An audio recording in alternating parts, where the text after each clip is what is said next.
Dad took my inheritance and said, "You don't deserve it, she needs it more," referring to my sister.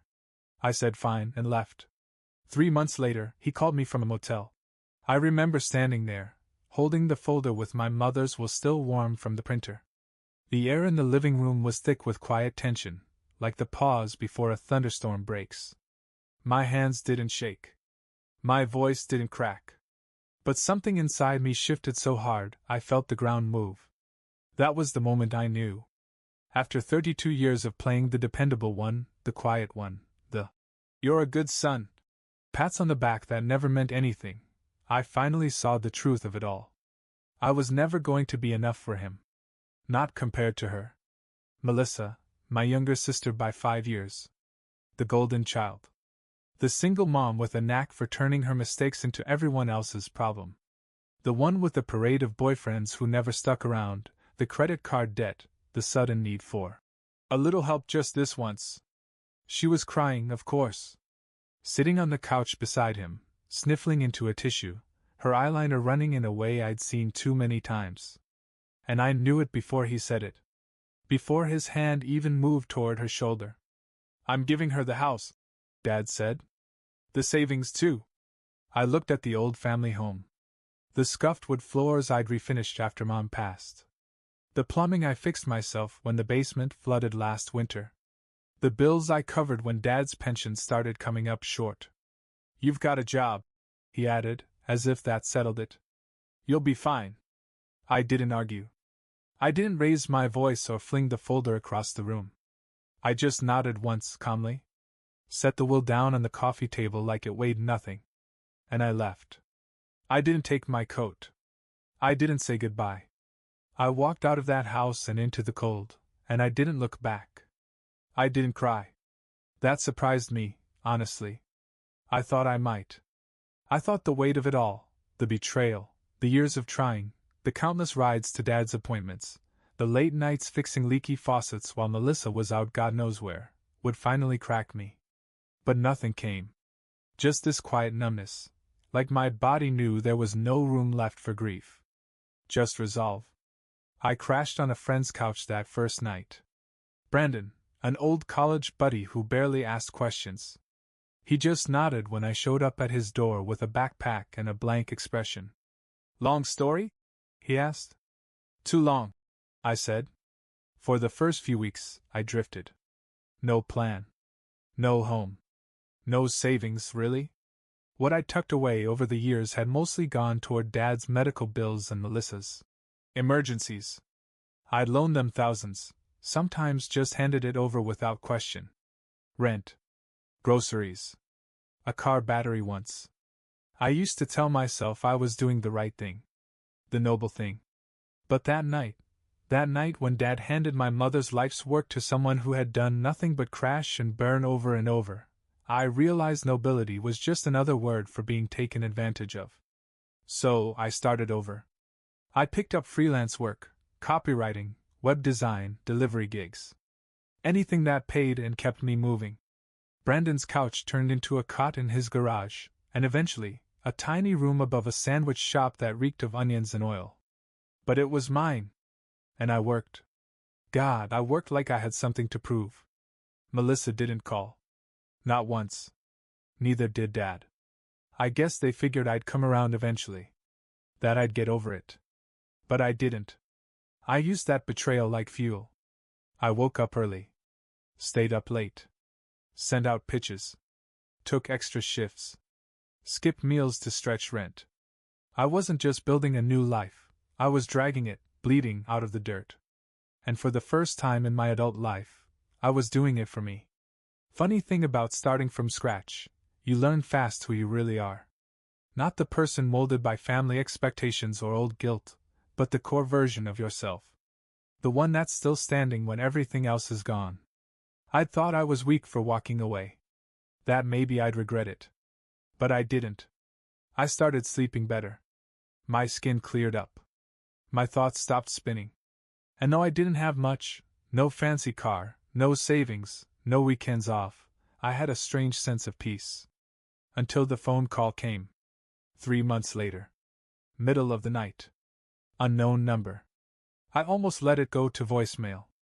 I was already half asleep on my twin mattress, the hum of the fridge filling the room. But something told me to answer. And when I did, it was him. Caleb? His voice cracked like the line was fraying. I didn't recognize it at first. It was hoarse, shallow, like someone who'd been chewing on gravel. But it was unmistakable. My father. Yeah, I said, slowly sitting up. My heart had already started pounding. It's me. There was a pause. Static. Then the rustle of fabric, like he was shifting in bed. I didn't know who else to call, he said. I looked at the screen, 2:08 a.m. I tried Melissa first, he added quickly, as if that made it better. Of course you did. Another pause. Then a coughing fit that lasted nearly 10 seconds. It sounded wet, rough, and honest-to-God painful. I'm not well, he said quietly. She left. Melissa. She took the car. Took the money. I blinked. What do you mean took the money? The savings, he mumbled. All of it. She sold the house. Said she'd handle everything. Said I'd stay with her, and then she just left me here. Where's here? A motel. Off Route 9. Little place next to a gas station. Been here a week. I'm out of cash. Can't walk much. I think my chest is acting up again. That was when it hit me. He was calling me for help. The same man who stood in our living room, looked me dead in the eyes, and said you don't deserve it. The same man who watched me walk out, carrying 30 years of disappointment like a boulder on my back. The same man who gave everything, to Melissa because she had made mistakes, and needed a leg up. And now, here he was. Sick. Broke. Alone. Sitting on the edge of a motel bed that probably reeked of mildew and cigarette ash, begging his last option to come save him. The irony would have been funny if it hadn't been so sad. I just need somewhere to go, he said, voice barely above a whisper. I've got nothing left. I stared at the ceiling. The tiny water stain over my bed looked like a bird in flight. For a second, I thought of my mother. What she would have said. What she didn't say that day he rewrote her will. And then I remembered his words. You don't deserve it. So I leaned back, pressed the phone a little closer to my ear, and said calmly, clearly, You're right. I don't deserve this. But neither did Mom. I let that sit there. Let him feel it. Let him taste it. He didn't respond right away. I could hear the creak of the bed springs as he shifted, maybe sitting upright, maybe realizing what this really was. I don't have anyone else, he said, voice cracking. I know, I replied. Melissa made sure of that. Just like you made sure I'd never be your first call. There was nothing left to say. I didn't yell. I didn't curse. I just let him feel the weight of his own words crashing back down on him like a wave. And then I hung up. I sat there for a long time after the call ended. The kind of stillness that feels louder than noise. The motel number still sat in my recent calls like a bruise. I thought about deleting it, but I didn't. I just stared at it. Not out of guilt, no. But because part of me couldn't believe it had finally happened. He'd fallen. Melissa had vanished. The world had turned, and this time, it had left him behind. And I was the last name on a list he'd never wanted to dial. I didn't sleep the rest of that night. I just lay there, watching shadows drift across the ceiling. The past kept replaying in loops, my hands under the sink fixing his pipes, the groceries I left on the porch during winter, the pills I picked up when he forgot. All of it. Every thankless task. Every, "You're a good son," muttered like it was an afterthought. Every birthday where Melissa got a gift and I got a phone call. They say betrayal doesn't always look like a knife in the back. Sometimes it looks like silence. Like being passed over. Like hearing, "She needs it more," after a lifetime of needing, too, and never asking. But what really haunted me wasn't the betrayal. It was the fact that none of it surprised me. I had always known who I was in our family's story. The background character. The one who didn't get the spotlight, but kept the lights on. So when they finally pushed me out of the frame completely, I didn't fight it. I just walked away. And that, walking away, had been the only moment I truly felt free. Now, 3 months later, the man who handed the keys to my sister like a prize at a carnival was sitting in a motel, sick and alone, calling the son he thought would never stop giving. I thought I might feel pity. But all I felt was clarity. The next morning, I made coffee and opened my laptop. Emails. Invoices. A client looking for a logo revision. Life moving on. I sat down, finished my breakfast, and went to work. The world didn't pause for his consequences. He had made his choice. And now, I was making mine. It took a week before the motel stopped calling. At first, it was Dad. Then the front desk. Then some nurse from a nearby urgent care center who asked if I was the emergency contact. I told her calmly that I wasn't. Not anymore. They all said the same thing, in different ways. He's not well. He doesn't have anywhere else to go. He needs you. But no one ever asked what I needed. And isn't that the truth of it all?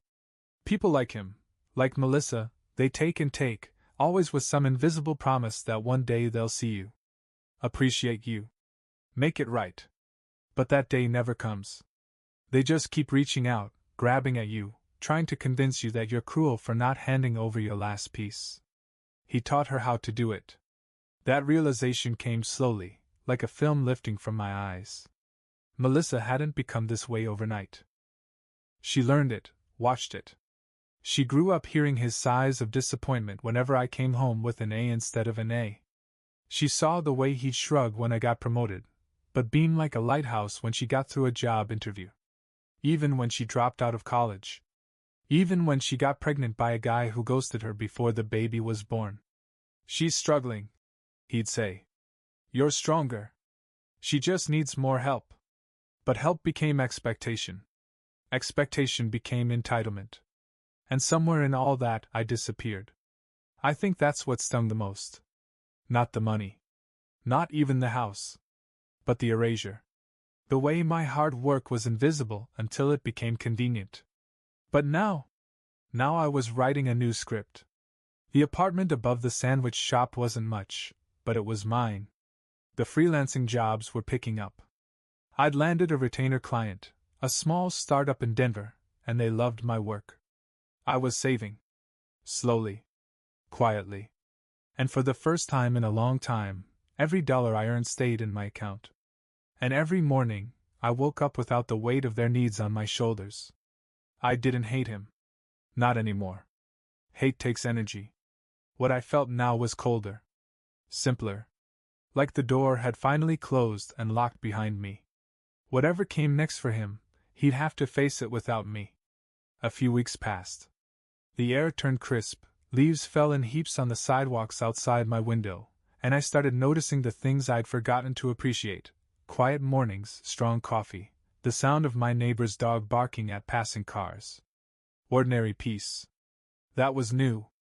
Then, out of nowhere, I got a text. It wasn't from Dad. Or Melissa. It was from Owen. We hadn't spoken in years, not since college, not really. He'd been my best friend before life started taking sharp corners. We'd gone separate ways without much ceremony. He'd married, had a kid, moved to the suburbs. I stayed in the city, grinding it out. Heard about what happened. Melissa's been calling around. Guess she finally noticed you're not coming back. I stared at the screen. I didn't know who she'd been talking to or what version of the story she was spreading, but I didn't care enough to ask. She always knew how to control the narrative. Play the victim. If she was calling Owen, it meant she was getting desperate. I replied. Let her talk. I'm not interested. He texted back a few minutes later. Wanna grab a drink? On me. That night, I met him at an old dive bar we used to haunt in our 20s. It looked exactly the same. Dim lights, cracked leather booths, the same jukebox that hadn't played anything recorded after 1999. Owen raised his glass. To freedom? I smirked. To surviving your own family. We talked for hours. And it wasn't just about the mess. We talked about work, life, how strange it felt to be in our 30s and finally figuring ourselves out. He told me about his daughter, a firecracker of a 7-year-old who had just learned how to insult people in French. At one point, he leaned forward. "I always admired you, you know," he said. "Even when we lost touch. You worked harder than anyone I knew." That hit me harder than I expected. Because I realized I'd never once heard words like that from my own father. I nodded, suddenly aware of how thirsty I was, not for beer, but for honesty, connection, for someone to see me without strings attached. We paid the bill, stepped outside into the chilly night, and he clapped a hand on my shoulder. "Whatever happens next, you're doing the right thing, man." I walked home with that sentence echoing in my head. You're doing the right thing. Not out of spite. Not out of revenge. Just because it was finally time to protect myself. A few days after that night at the bar, I got a voicemail. It was from a number I didn't recognize, but I played it anyway. Curiosity's a stubborn thing. "Hi, Caleb. This is the manager at the Foxtail Motel. Your father listed you as an emergency contact." Again. "He's still here. We've been letting him stay, but he's behind on payment. And he's not, well. Just thought you should know." I stood in the kitchen, hand gripping the phone like it might burn through skin. I didn't call back. Instead, I sat on the floor, staring at the wall. I pictured him alone in that dim, cigarette-scented room, eating stale vending machine snacks and wondering where it all went wrong. I wondered if Melissa had even glanced in the rearview mirror when she left. I wondered if he realized yet that choosing her didn't just cost him comfort, it cost him connection. He gave away everything, house, savings, trust, for a version of family that was never real. He thought neediness equaled love. That Melissa's chaos made her more deserving. And me? I was the safe bet. The reliable one. The son who didn't need. The son he could afford to lose. He gambled on the wrong child. But the funny thing is, I don't think he ever saw it as a gamble. I think deep down, he really believed she'd come through for him in the end. That enabling her would earn him loyalty. That favoritism was the same thing as love. That kind of thinking, it rots you from the inside. That night, I grabbed a box from the back of my closet. It was old, dusty, taped shut at the edges. Inside were photos, faded Polaroids, birthday cards, a few yellowing pages from the notebook where Mom used to write grocery lists in looping cursive. There was one photo near the bottom. Me, maybe 6 years old, standing on the porch of that old house in a red sweater, holding a pumpkin nearly as big as my head. Mom's hand is on my shoulder. She's smiling at me, not the camera. It's the kind of smile you don't fake. I ran my fingers over the edge of the photo. That house is gone. The savings are gone. But that moment? That still belongs to me. And that was enough. 3 days later, he called again. This time I answered. "Caleb." His voice was thinner now. Dry. Less gravel, more breathlessness. I said nothing. I just let the silence stretch. Let him feel the weight of it. "I don't know what to do anymore," he said. "I can't walk more than a few feet without wheezing. I haven't eaten since Tuesday. They say they're going to throw me out by the end of the week." I leaned against the doorframe of my apartment. Sunlight was spilling through the window. Warm. Soft. Clean. "Call Melissa," I said flatly. "I can't." "Why not?" There was a pause. I could almost hear him looking for an excuse. Trying to find one that didn't sound as pitiful as the truth. "She blocked me," he finally muttered. "She said I was dead weight." For a split second, my stomach twisted. Not out of sympathy, out of recognition. He had used those words before. "She needs it more. You'll be fine. You don't deserve it." Now he knew what it felt like to be discarded. Not needed. Not worthy of help. "Dad," I said quietly, "do you remember when Mom passed?" There was a silence. Then a soft, "Yeah." "Do you remember what she wanted? What she wrote down in the will?" He didn't respond. But I could feel the tension through the line. He remembered. "She wanted the house split fairly." She made that clear. He still didn't speak. You didn't just go against her, I said. You rewrote the ending of her story. You gave everything away to someone who hadn't earned it, and when I walked away, you didn't even ask why. I thought I was doing what was right, he said, his voice barely audible. She was struggling. We were all struggling. Another silence. I exhaled slowly. My chest felt lighter than it had in years. You made your choices, Dad, I said. And now you're living with them. So you're not coming? No, I said. I'm not. I didn't yell. I didn't cry. I just let him sit with the truth. Then I added, You once told me I didn't deserve anything. So maybe now, you'll finally understand what that feels like. And then I hung up. He didn't call again. I thought I'd spend the following days second-guessing myself, checking my phone, replaying the conversation in my head. But none of that happened. Instead, I went about my life like I'd closed a chapter. Not slammed it shut, just quietly turned the page. A week passed. Then 2. I never got another voicemail. No motel clerk. No late-night nurse. Just silence.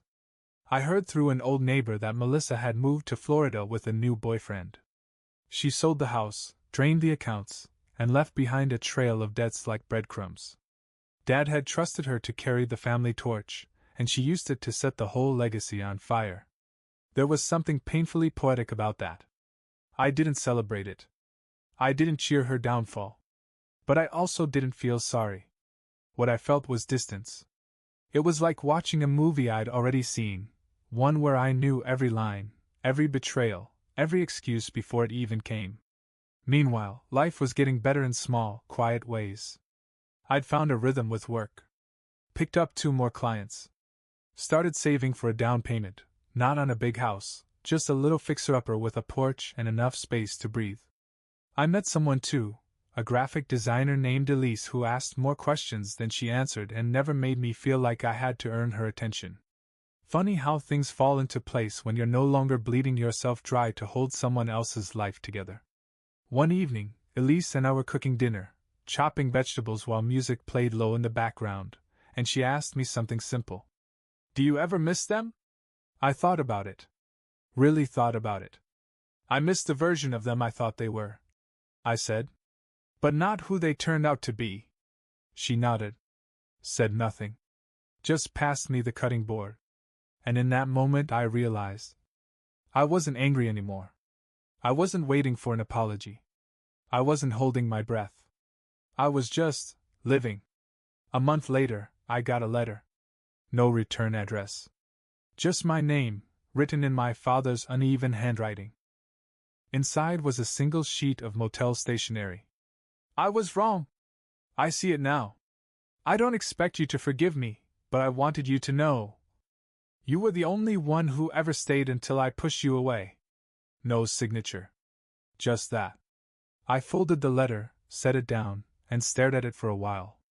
Then I slid it into a drawer, not to keep, not to cherish. Just to remember. Not everything broken needs fixing. Some things need to stay broken, so you don't forget why you walked away. And I did walk away. But not empty. Not bitter. Just free.